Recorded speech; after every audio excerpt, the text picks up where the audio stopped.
오늘 호세아서가 끝나는데요. 오늘 내용의 전체적인 내용을 중심으로 해서 하나님의 걸작품 이런 제목으로 마지막 장을 살펴보려고 합니다. 하나님의 걸작품. 제가 이 제목을 소개하는 이유는 저는 잘 모르지만 제가 좀 서치를 해보니까 세계에서 차 종류 가운데 사람이 타고 다니는 차 종류 가운데 아주 좋은 차가 많은데 그래도 1등, 2등, 3등을 매기는 게 있더라고요.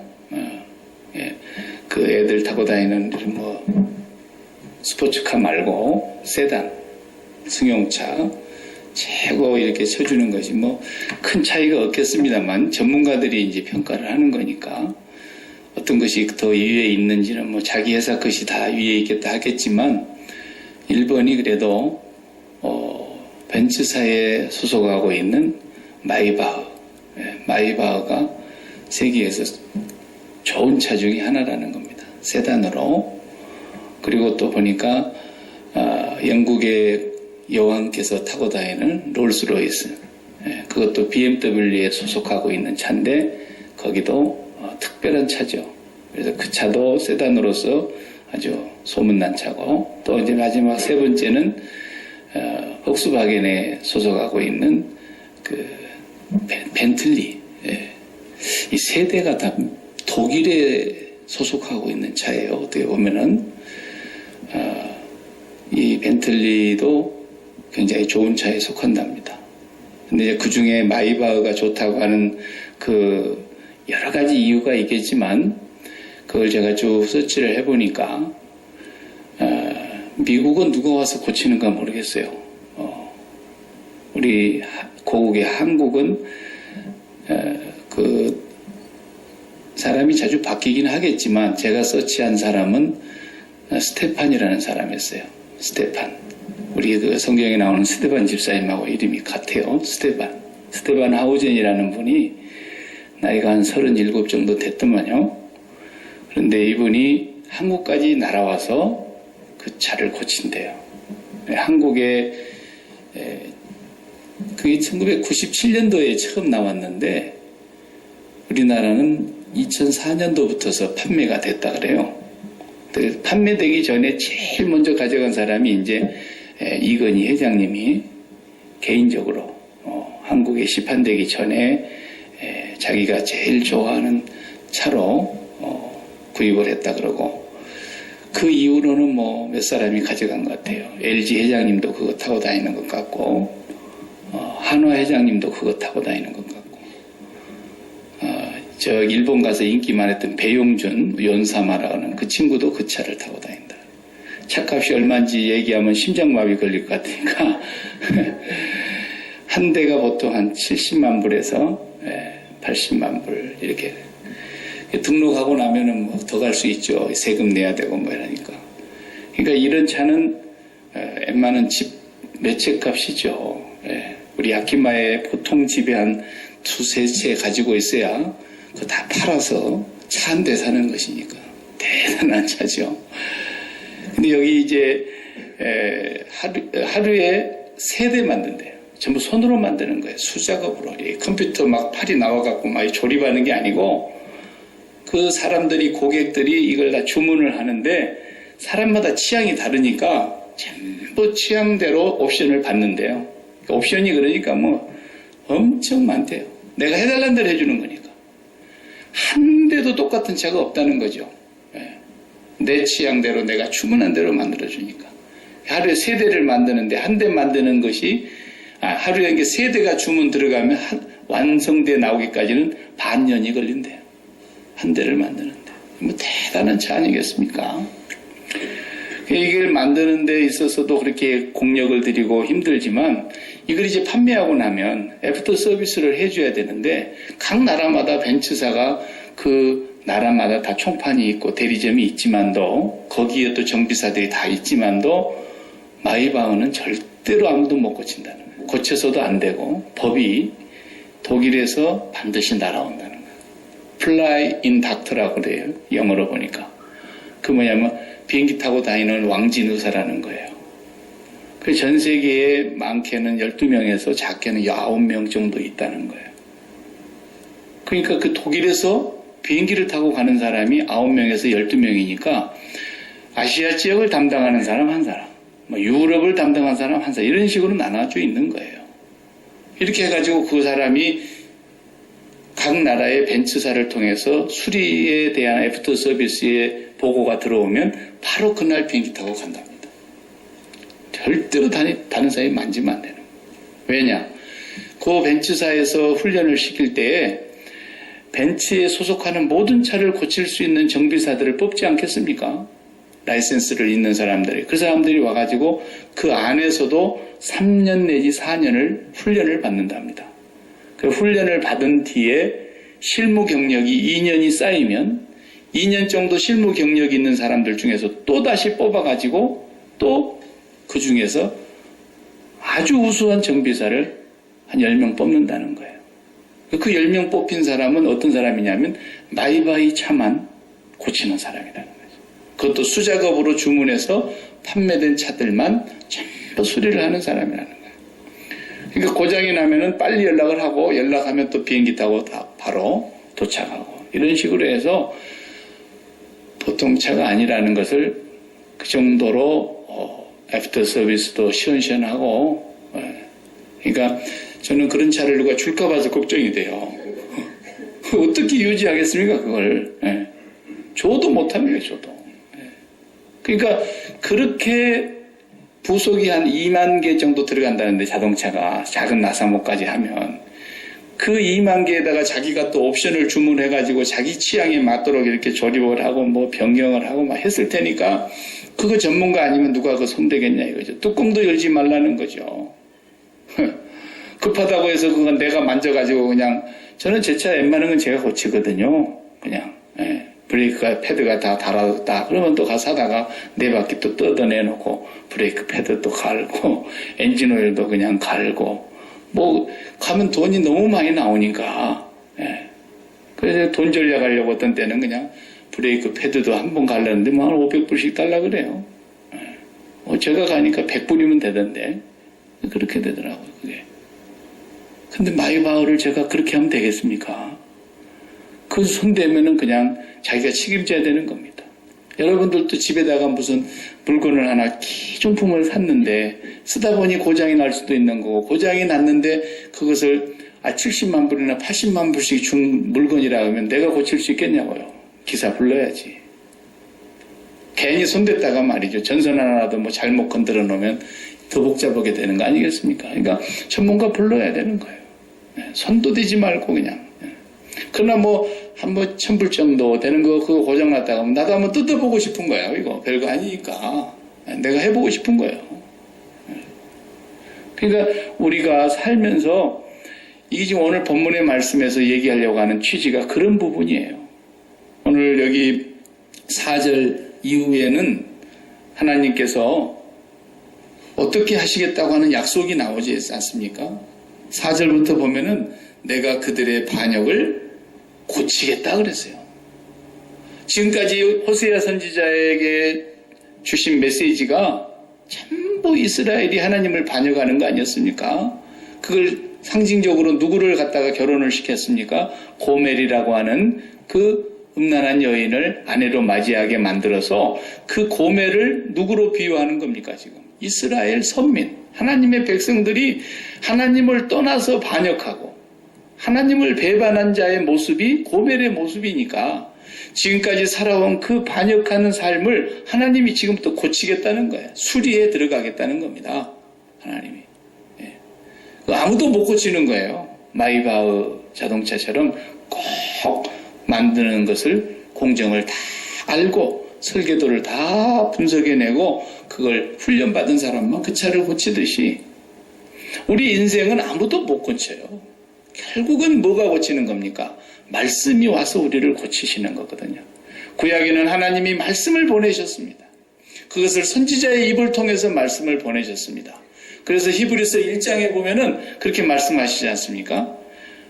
히브리서 1장 한번 우리 읽어볼까요? 히브리서 1장 1절을 보시면 그 말씀을 하세요. 말씀으로 고치시는 거예요. 언제나 하나님은 히브리서 1장에 옛적에 선지자들을 통하여 1장 1절에 옛적에 선지자들을 통하여 여러 부분과 여러 모양으로 우리 조상들에게 말씀하신 하나님이 그랬어요.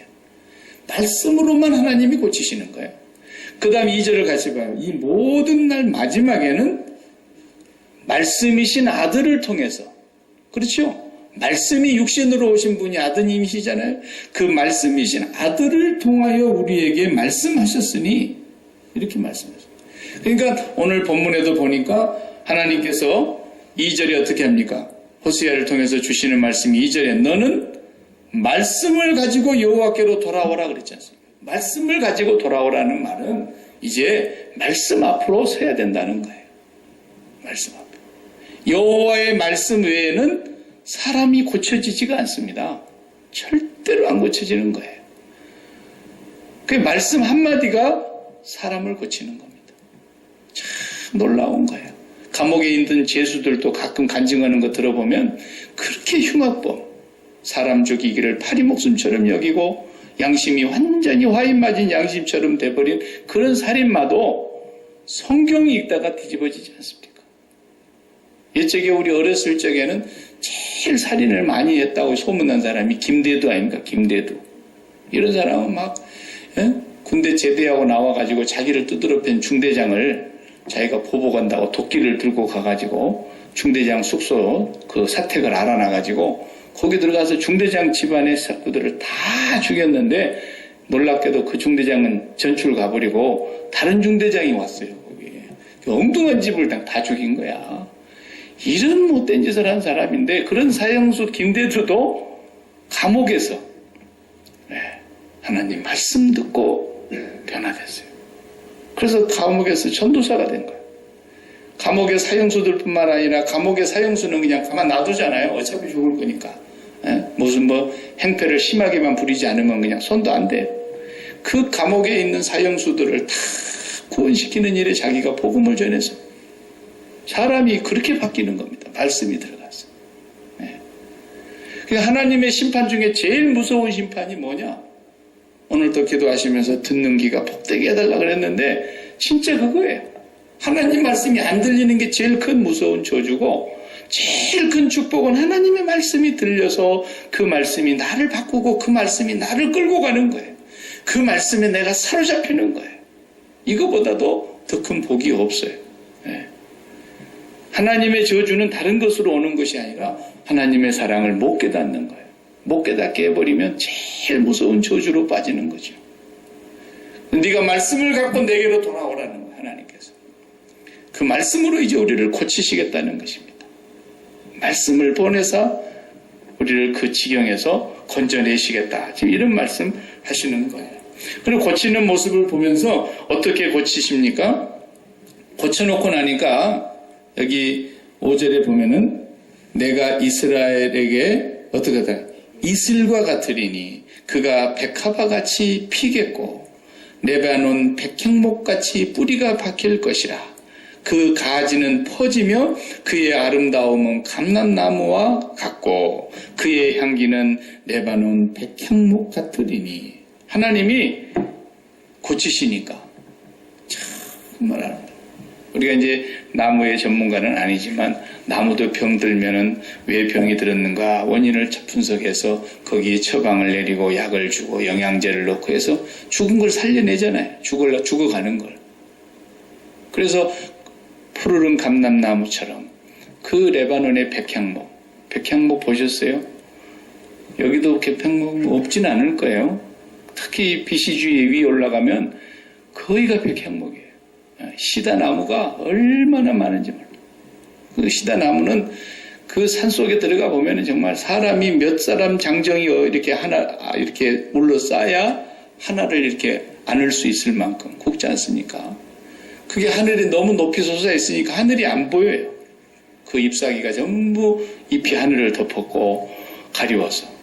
그리고 그 반듯반듯 올라가는 그 전봇대 나무 같이 생긴 그거 보면은 대단한 나무죠. 솔로몬이 거기서 그걸 수입에다가 솔로몬이 성전을 지을 때 그 나무 썼다 그랬잖아요. 하나님이 고치시니까 그렇게 좋은 제목이 되더라는 거예요. 다 쓸모없는 인생인데 결국은 하나님이 고치시겠다는 지금 약속의 말씀을 하는 겁니다. 저와 여러분이 그냥 아까 제가 자동차 얘기를 조금 했지만 싸디싼 자동차 같으면 어디 중고시장에 유스드카를 가서 그냥 한 1,000불 주고 사갖고 왔으면 쓰다가 고장나고 그러면 내가 뜯어보고 싶으면 뜯어보기도 하는 거고 못 고치면 또 갖다 주고 뭐 이러면 되는 거지만 마이바흐는 그렇게 할 수가 없는 차라니까요. 네? 아무리 싸도 그게 한 70만 불인데 그거 어떻게 내가 고친다고 뜯겠냐고요. 그냥 전문가 불러야지. 손도 대지 말고 있어야지. 그러니까 우리 인생을 하나님이 이제부터서 당신이 설계를 하셨기 때문에 마치 수작업으로 전부 5, 6개월 만드는 것처럼요. 하나님이 우리 인생을 설계하셨고 이 지구상에 아담 이후로 지금까지 왔다 가고 지금 현재 살고 있는 모든 인생들 가운데 단 한 사람도 똑같은 사람 없지 않습니까? 유전인자가 똑같은 사람 있습니까? 절대로 없습니다. DNA가 같은 사람 있습니까? 없습니다. 그러니 하나님이 전능하신 분이세요. 하나님이 만든 작품인데 한 사람도 중복이 안 돼. 생김새도 중복이 안 되고 유전인자부터서 중복이 안 됐지만 더 나아가서는 뭡니까? 한 사람 한 사람의 인생이 어느 누구도 흉내낼 수 없는 고유하고 독특한 인생이라 그 말이에요. 누구 흉내내면서 내가 살 수 있는 인생이 아니고 누가 그렇게 살았다니까 나도 그렇게 살아서 성공 한번 해봐야 돼. 그렇게 살 수 있는 인생이 아니라는 거예요. 한 사람 한 사람마다 하나님의 독특함과 하나님의 섭리와 하나님의 계획의 오묘함이 그 사람에게 있는 거죠. 그 사람만이 살아내야 할 하나님이 주신 계획이 있는 거고 그 사람만에게만 하나님이 주신 옵션이 있는 거예요. 어떻게 똑같겠습니까? 생김새도 유전인자도 다 다른 것처럼 하나님은 한 사람도 똑같이 살라고 하시질 않았기 때문에 누가 그렇게 살았다고 부러워할 것도 없고 나도 그렇게 살아봐야 되겠다고 그 사람 따라갈 것도 없고 나만이 하나님이 주시는 나의 삶이 있다는 거예요. 이것이 나의 인생이 하나님 작품이기 때문에 그렇다. 하나님이 무엇으로 고치십니까? 말씀을 보내서 계속 고치는데 끝까지 그 말씀을 거역한 선민들에게 하나님께서는 마지막 때 누구를 보내십니까? 그 조상들에게 말씀하시던 하나님이 각 시대마다 말씀하시던 하나님이 모든 날 마지막에 말세에 누구를 보내셨다는 거예요? 예수 그리스도를 보내셨다. 그분을 보내셔서 말씀이신 그리스도가 오셔서 우리를 이제 고치시는데 얼마나 값을 비싸게 내서 고쳤냐면 십자가에 죽으신다는 거예요. 네. 값으로 매길 수가 없는 하나님의 작품들이기 때문에 하나님께서 값으로 매길 수 없는 예수님의 보혈로 우리를 고치셨다 그 말이에요. 매일매일 우리가 고쳐지는 건요 하나님의 독생자의 십자가의 그 구속의 은혜를 기억하고 그것을 바라보고 우리의 마음의 눈과 귀가 그분을 바라다보고 있으면 고쳐집니다. 그냥 고쳐져요.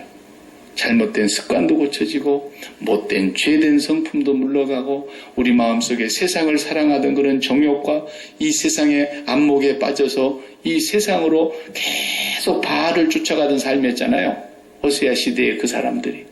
오늘 본문에 보면은 이런 말씀하고 있어요. 자, 그 내용을 한번 보십시다. 2절에 너는 말씀을 가지고 여호와께로 돌아오라. 아뢰기를 돌아와서 뭐라고 하리라 그랬어요? 모든 부유리를 제거하시고 선한 바를 받으소서. 이렇게 기도하라는 거죠. 하나님, 나의 모든 불의를 제거해 주시고 선한 바를 받으소서. 이렇게 하나님 앞에 기도하라는 거예요. 돌아와서. 그리고 뭐라 했어요? 우리가 수송아지를 대신하여 뭘 드리겠다고? 입술의 열매를 드리리이다. 이렇게 고백하라는 거예요.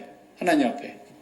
여기 수송아지는 뭡니까? 수송아지라는 것은 번제에 드리는 제물 아닙니까? 그러니까 번제사로 드리는 제물을 드리지 않고 뭘 드리겠다는 거예요? 우리의 입술의 열매를 드리겠습니다. 그랬어요. 그러면 그 입술의 열매가 뭔데? 입술의 열매가 뭐예요? 그 앞에 나오잖아요. 모든 불의를 제거하고 선한 바를 받으소서 그랬어요. 선한 것을 받으십시오. 그 말이잖아요. 선한 것을 받으시라는 말은 우리의 입술의 열매를 받으라는 말과 같은 의미인데 여기서 선한 게 뭐냐는 거예요. 선한 게. 그 단어가 창세기 1장에 가면 이런 말씀 기억나죠? 하나님께서 각 날마다 그 정한 것을 다 창조를 하시고 나서 늘 창조를 마칠 때 뭐라고 말씀하셨어요? 하나님께서 그 지으신 것을 보시니 하나님 보시기에 좋았더라라는 단어. 그 단어가 선하다 그런 뜻이에요. 여기의 단어와 똑같은 단어예요. 이 14장 2절에 우리의 선한 바를 받으소서 그럴 때 좋은 것을 받으소서 그 말이에요. 하나님이 보시기에 좋은 것을 입술의 열매로 드리겠습니다. 이렇게 지금 기도하라는 거예요. 와서 회개하고. 그러니까 무슨 말씀이냐면 우리가 창조를 당했을 때 아담과 하와의 범죄 이전에는 좋은 것과 나쁜 것은 우리가 구분할 수 있는 것은 뭐예요? 하나님은 선하신 분이시고 하나님 말씀은 선한 것이기 때문에 하나님 안에서 살아가는 것이 에덴 동산에서 사는 삶이고 그래서 기쁨이 있었고 거기에 행복도 있었고 거기에 만족도 있는 거예요. 그런데 선한 것을 나중에는 선악과를 따먹고 나서부터는 누가 판단을 하냐면 그때부터는 내가 선악을 구분하게 됐어요. 이게 선악과를 먹은 증상입니다. 이걸 우리 삶에 적용하면 이런 말인 거예요. 내가 살면서 좋은 것과 나쁜 것을 우리는 교육이 되어 있어요. 이미 우리가 좋다 나쁘다를 우리가 많은 세월 동안에 이미 내가 경험적으로 교육이 되어 있고 학교 다니면서 배워서 교육이 되어 있고 동네 사람들이 가르쳐준 것에서도 시작해서 스승님들이 가르쳐주는 것 전부 인생의 선배가 가르쳐주는 것 이 세상의 풍조가 가르쳐주는 것 좋은 게 있다니까요. 그게 뭐냐? 이 사람은 돈이 좋거든. 돈은 좋은 것이다. 근데요, 돈은 좋은 것도 아니고 나쁜 것도 아니에요. 그 자체는. 네. 선하다라고 하는 선한 바를 받으소서. 선한 것은 예수님 뭐라 그랬어요? 선한 분은 오직 아버지 한 분뿐이니 그랬어요. 하나님 아버지만 선한 분이세요. 그리고 하나님 아버지 안에 있을 때만 우리가 선한 삶을 누릴 수가 있는 거예요.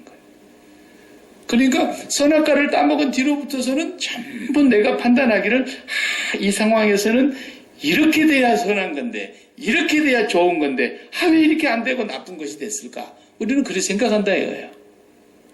그러나 하나님 아버지의 입장에서 보시기에 선한 것은 다른 거예요. 오늘 본문 1절에 그랬지 않습니까? 네가 불의함으로 말미암아 엎드려졌느니라. 불의함으로 엎드려졌다. 하나님 보시기에 불의가 뭐예요?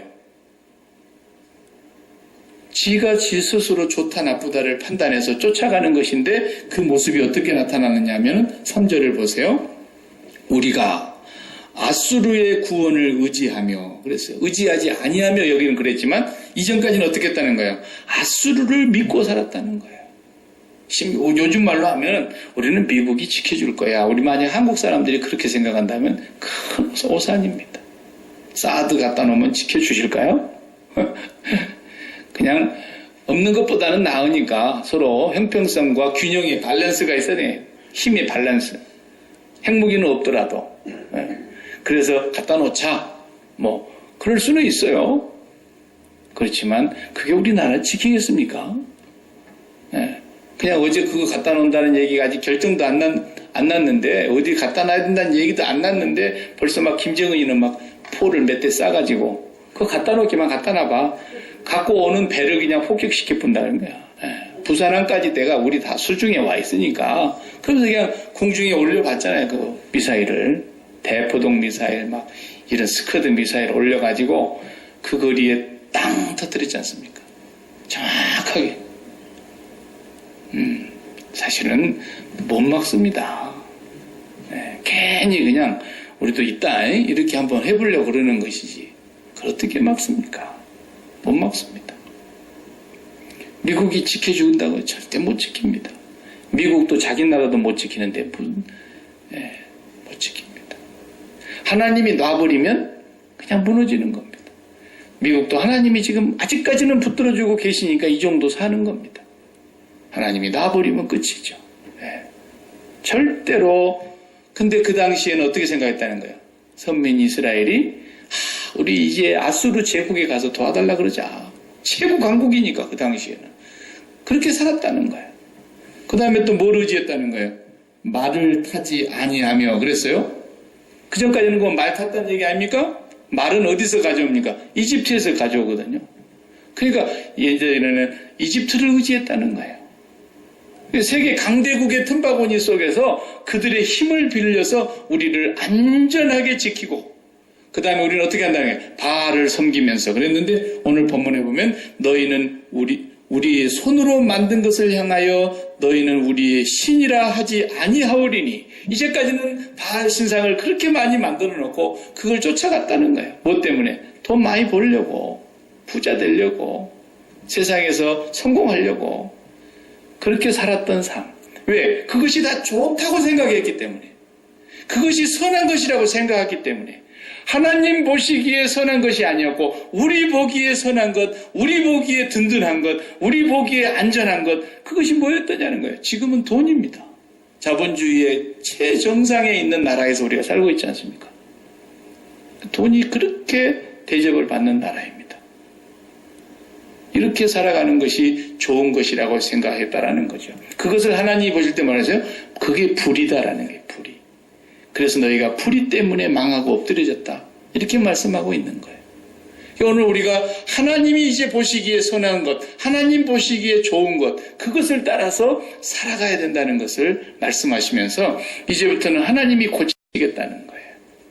자, 그러면 우리 삶에 적용을 해보자고요. 우리에게는 나쁜 것이 뭡니까? 하여튼 돈 날아가는 건 다 나쁜 거잖아요. 일단 돈이 들어오는 게 좋은 거니까. 뒤집어 보면. 그죠? 그런데 하나님이 우리 삶 속에서 돈을 나가게 하실 수 있어요. 건강한 게 항상 좋은 것이고 병든 것이 나쁜 것 아닙니까? 우리가 볼 때는. 그런데 하나님이 보실 때는 그렇지 않다는 거예요. 그래서 왜 우리에게 재앙을 내리십니까? 왜 우리에게 재앙을 내리십니까? 이스라엘 백성들이 계속 하나님 앞에서 그렇게 원망하는 소리를 할 때 에레미야 선지자를 통해서 뭐라고 말씀하셨어요? 너희가 지금 가고 있는 길은 망하는 길로 가기 때문에 망하는 길로 가지 못하게 하려고 재앙을 내린다는 거예요. 그래서 내가 너희를 향한 생각은 재앙이 아니라 실상은 뭐라 했어요? 평안이요. 너희 장래에 소망을 주려 하는 것이라 그랬잖아요. 지금은 너희 눈에 재앙으로 보이고 그것이 안 좋은 것처럼 보이고 나쁜 것처럼 보이고 악한 것처럼 보이지만 나는 너희에게 궁극적으로 소망과 평안을 주려고 하는 것이다. 그렇게 하나님 말씀하시는 거예요. 그러니까 우리 생활 속에서 우리가 이제는 좋다 나쁘다를 알 수 있어요? 없어요? 몰라야 정상이다. 우리는 몰라요. 네. 몰라야 몰라요. 사람마다 옵션이 다 다르다는 거예요. 한 사람도 똑같지 않다는 거예요. 어떤 사람에게는 하나님께서 병을 넣어주셔서 좋을 수가 있다는 거예요. 그래서 사도 바울은 그 병 하나를 딱 안고서 죽는 날까지 그 병과 함께 살았는데 그 병 때문에 죽은 건 아니죠. 그냥 순교당하셔서 병보다도 더 빨리 죽었어요. 병이 죽이기 전에. 예. 안 고쳐주신 그 병 하나 있었잖아요. 그러니까 사람마다 옵션이 다 다른 거예요. 그 사람에게는 지금 이 상황이 최고라는 거예요. 우리는 그걸 믿어야 합니다. 하나님은 선하신 분이라는 걸 믿는다면 오늘 하나님이 나에게 행하시는 모든 사건과 상황에 대해서 하나님은 우리에게 장래의 소망을 주려는 것이며 우리를 평안의 길로 인도하려 가시는 길임을 믿어야 합니다. 하나님은 좋으신 아버지이기 때문에 그렇습니다. 너희가 악할지라도 자녀에게 좋은 것을 줄 줄 알거든 하물며 하늘 아버지께서 구하는 자에게 좋은 것을 안 주시겠니? 그랬습니다. 그러면 하나님이 보실 때에 좋은 것, 그것은 하나님만 아시는 겁니다. 우리가 좋다 나쁘다를 사실상은 판단할 수 있는 게 아닙니다. 다만 우리가 판단할 수 있는 것은 뭐가 선한 것입니까? 말씀 그 자체가 선한 겁니다. 하나님 한 분이 선한 겁니다. 그러므로 호세아서를 결론적으로 말씀하시려고 하는 건 뭐냐면, 호세아서에서 전체 한 가지 주제로 마무리를 지으려 한다면 뭐냐면, 너희에게는 선한 것 그 하나만 필요하다라는 것. 너희는 하나님 한 분만 필요하다라는 뜻입니다. 근데 많은 사람들이 신앙생활하면서 하나님을 필요로 하는 것이 아니라 하나님이 나에게 필요한 것을 필요로 하신다. 나에게 필요한 것이 있는데 하나님 이것 주세요. 내 필요를 위해서 하나님을 찾는 사람은 많은데 하나님 그분을 필요로 하는 사람이 없더라는 거예요. 이게 문제라는 겁니다. 이걸 쉽게 얘기하면 이런 얘기예요. 전에도 한번 한 얘기가 된 것 같은데, 자, 여러분 비상약통에 보면은 간단한 약이 있지 않습니까? 소독약 하나 있고, 뭐 붕대도 하나 있을 수 있고, 위에 이제 발라줄 연고도 하나 있을 수 있고, 또 그 덮어놓는 밴데이지 있지 않습니까? 상처 나면 발라주는 밴데이지 딱 붙여놓죠. 이런 것은 우리가 뭐 하려고 놔두는 겁니까? 비상약이에요, 말 그대로. 그것을 자주 쓰면 좋겠어요? 안 쓰면 좋겠어요? 아예 1년 가도 한 번도 안 쓰면 좋겠죠. 한 번 사다 놨는데 그냥 곰팡이나 안 필지라도 그냥 유효기간이 지나갈 때까지 쓸 일이 없으면 얼마나 좋습니까, 우리가. 밴데이지 붙일 일 없으면 너무 좋죠. 근데 사람들이 다 하나님을 그 비상약통에 있는 그걸로 생각하더라고요. 하나님이 평소에는 안 필요해.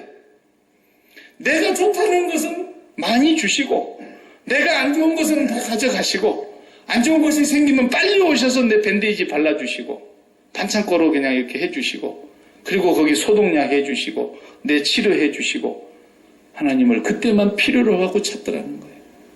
이게 엄밀하게 따지면 우상숭배였다는 거예요. 호세아를 통해서 우리에게 가르쳐 주려고 하는 것은. 뒤집어 놓고 말해보세요. 내가 상처 안 나게 되기를 더 바라는 것이니까. 밴데지 쓸 일이 없어야 되니까. 연고 바를 필요가 없어야 되니까. 하나님 찾는 이유가 뭡니까? 하나님 나 더 이상 밴데이지 바를 일 없게 해주세요. 그러면 하나님 찾을 일이 없게 해달라는 말 아닙니까? 하나님이 우리 밴데이지입니까? 하나님이 우리 임시로 발라놓는 연고 같은 그런 내 필요를 해결해주는 분이란 말이에요. 하나님이 내 필요를 해결해주는 소독약입니까? 그러면 그런 일이 없으기를 더 원한다면 하나님 내가 이런 일 없다면 하나님 필요 없습니다라는 거예요. 그런 일만 생길 때 하나님 찾는 사람이라면, 내 필요를 위해서 하나님을 구하는 사람이라면 내게 하나님 그런 일 없도록 해주십시오. 그런 일 없도록 해주십시오. 그 말은 뭐예요? 하나님 필요 없다는 뜻 아닙니까? 신앙생활이 그렇게 가면은 그건 신앙도 아니에요. 호세아 선지자를 통해서 우리에게 가장 핵심적인 걸 지금 말씀하시려는 건 뭐냐면, 너희들은 너희의 필요할 때 나를 찾는, 그래서 그 필요가 없어지도록, 아니 내 칼로 뱄어요. 빨리 밴데이지 가져오세요. 그렇게 해서 내 필요할 때만 밴데이지 찾도록 하나님이 찾아진다면 너희들의 삶에는 하나님이 필요 없는 것이 더 낫지 않냐. 그런 일이 안 생기면 더 좋은 거니까. 하나님이 필요한 사람이 되라는 겁니다. 하나님을 필요로 하라는 것입니다. 하나님을 우리가 가져야 된다는 것입니다. 그것을 놓치지 말아야 돼요. 그래서 하나님께서 날마다 나에게 계시면 나는 지금 내가 볼 때는 분명히 이게 안 좋은 일 같은데 하나님이 먼저 계셨고 하나님이 먼저 아셨고 하나님이 먼저 계획하셨고 하나님의 뜻이 계신다고 한다면 그 좋으신 하나님으로 말미암아 언제나 우리에게는 좋은 것을 주시는 분이시다. 이걸 믿는 것이 하나님을 사랑이시라고 믿는 거예요. 이걸 믿는 거예요. 그 하나님을 가지라는 거예요. 그 하나님. 네. 사람들이 그 길을 넘어서지를 못하고 대부분의 사람들이 좋고 나쁜 건 내가 결정을 해놓고 하나님 안 좋은 일이 지금 생겼는데 빨리 오시기 바랍니다. 그러면서 맨날 비상약통에 반창고 찾는 것처럼 하나님을 찾고 있는 거예요. 그래서 더 이상 반창고 쓸 일이 없도록 해주십시오 하는 얘기 아닙니까 지금? 더 이상 연고 바랄 일이 없도록 해주십시오만을 위해. 하나님 더 이상 필요치 않는 상황으로 나를 만들어달라는, 이게 신앙입니까 이게? 하나님을 필요로 하셔야 된다니까요. 하나님을 사랑해야 된다는 거예요. 하나님을. 그래서 하나님이 나와 함께 계시면 나는 언제나 기쁘고, 하나님이 어떻게 인도에 가시든지 간에 이 상황이 안 좋은 상황으로 가든지 어떤 상황으로 어떤 사건으로 하나님이 몰고 가시든지 간에 결국은 하나님이 나를 마침내 어떻게 하라고요? 낮추셔서 사람이 떡으로만 사는 것이 아니라 하나님의 입으로 나오는 말씀으로 사는 것인 것을 깨닫게 하시려고, 그래서 마침내 복을 주시려고 하나님이 하신다는 사실 앞에 우리는 믿음으로 받아들여야 된다. 그러려니까 매일매일 뭐가 필요합니까? 하나님, 나가 뭐가 좋은지 나쁜지 잘 모릅니다. 나는 이것에 대해서 죽은 사람입니다. 라는 거예요. 그래서 내가 선악과를 먹은 걸 토해내야 되니까, 선악과 먹은 걸 토해내려면 십자가만이 그걸 고치는 겁니다. 십자가에서 죽는 것만이 내가 그걸 고쳐지는 거예요. 내가 이제는 선악을 내가 판단하지를 않습니다. 오직 선하신 이는 하나님 한 분뿐이시오니 이것이 좋은 선한 것인지 이것이 나쁜 상황인지 나는 그것도 모르겠습니다. 그러나 하나님 한 분, 당신은 선하신 분이요. 당신은 나를 당신의 손으로 수작업으로 지으시고 나를 최고의 걸작품으로 만드셔서 나를 고치시되 십자가의 보혈의 피로 나를 고치신 하나님이 타고 가실 마이바흐입니다. 나는 그렇게 소중한 하나님의 인생입니다. 하나님 한 분이 나에게 선하시고 그 외에는 나는 모르겠습니다. 그렇기 때문에 십자가 아래서 하나님 한 분으로 우리가 매일 기뻐할 수 있는 이 이유가 믿음으로 가능한 거예요. 오늘도 하나님, 돈을 많이 잃어버렸는데, 돈을 너무 많이 잃어버렸는데 이것이 옛날에는 내가 정말 속상해가지고 그냥 속이 뒤집어지는 일이었는데 이제는 내가 이것이 돈을 많이 잃어버린 게 좋은 건지 나쁜 건지 나는 모릅니다. 그러나 하나님은 선하시며 하나님은 나를 알고 계시며 하나님은 나를 사랑하시며 나를 지으셨으며 당신의 형상으로 만드셨으며 당신이 나를 타고 가시려고, 내 안에 계시려고, 나를 성전 삼고 계시니까 나를 타고 가는 것과 마찬가지야. 하나님이 나를 타고 가시려고 나를 하나님의 인생으로, 하나님의 마이바흐의 인생으로 나를 창조하셨다고 한다면 하나님, 나는 오늘도 하나님 안에서 행복합니다. 이렇게 매일 살아가라는 거예요. 이렇게 좋은 거 나쁜 거 그렇게 우리가 구분해놓고 세상 사람들이 생각하는 그런 좋고 나쁜 것을 우리도 따라가지 말고, 그래야 이 사람이 하나님의 사람이고 선민이고 뭔가 다른 거지. 하나님이 만든 사람이나 하나님의 백성이나 하나님의 백성이 아니나 똑같이 좋고 나쁜 것이 똑같다 그러면 하나님 백성 아니죠. 아니죠. 우리는 좋은 것은 하나님 한 분뿐이며 하나님의 형상으로 걸작품으로 만든, 그래서 하나님이 고치셔서 우리를 이제 레바논의 백향목같이, 그 아름다움은 감람나무같이 아름답고 향기나는 그런 삶으로 바꾸어 주시겠다는 것입니다. 그래서 9절의 마지막 절이 이렇게 말씀하십니다. 누가 지혜에 있어 이런 일을 깨달으며 누가 총명이 있어 이런 일을 알겠느냐, 그렇게 말씀하시면서 여호와의 도가 뭐예요? 말씀이죠. 여호와의 도는 정직하니 의인은 그 길로 다니거니와 그러나 죄인은 그 길에서 걸려 넘어지리라 그랬습니다. 하나님의 백성이 아닌 사람은 도무지 이 길을 깨달을 수가 없죠. 하나님의 백성된 자들만 그 길을 아는 것이고 그 선하신 하나님의 뜻을 우리가 믿고 갈 수 있는 것입니다. 여러분, 좋은 일이 얼마나 있는지 모르겠지만 좋은 일이 될지 안 될지는 두고 보셔야 됩니다. 그래서 악한 사람이 악한 길로 계속 갔는데 마을바흐만 타고 다니고 벤틀리만 타고 다니고 막 롤스로이스만 타고 다니고, 악한 사람이 계속 악한 길로 갔는데 계속 계속 잘 된다. 그러면 뭐예요? 짜장면 꽃배기, 저주 꽃배기예요, 그게. 근데 악한 사람이 악한 길로 가는 것이 하루아침에 팍 망해가지고 사정없이 꺾였다. 그러면 그래가지고 어떻게 전도자의 발걸음이 그 집에 닿아가지고 회개하고 돌아왔다. 그러면 지금까지 악한 길로 갔던 것이 망한 것이 뭐예요? 하나님 보시기에 선한 것이었다는 거죠. 그렇게 봐야 된다는 거예요. 근데 세상 사람도 그렇게 봅니까? 왜 나한테 이렇게 재수없는 일이 생겼냐 그러지? 왜 세상 사람들은 그렇게 판단 절대 못해요. 그러니까 여기 보세요. 악인은 그 길에 걸려 넘어질 거라는 거예요. 하나님의 섭리를 도무지 깨닫지를 못하는 겁니다. 그러나 의인은 그 여호와의 인도하시는 그 길을 인정할 거라는 겁니다. 그 길을 믿고 갈 거라는. 누가 지혜 있어 이런 일을 깨닫겠습니까? 오늘도 우리는 호세아서를 마치면서 선하신 하나님 한 분을 우리의 최고의 보화로 날마다 모시고 살아가기 위해서 주님의 십자가만 의지하고 바라보는 것입니다. 기도하십시다.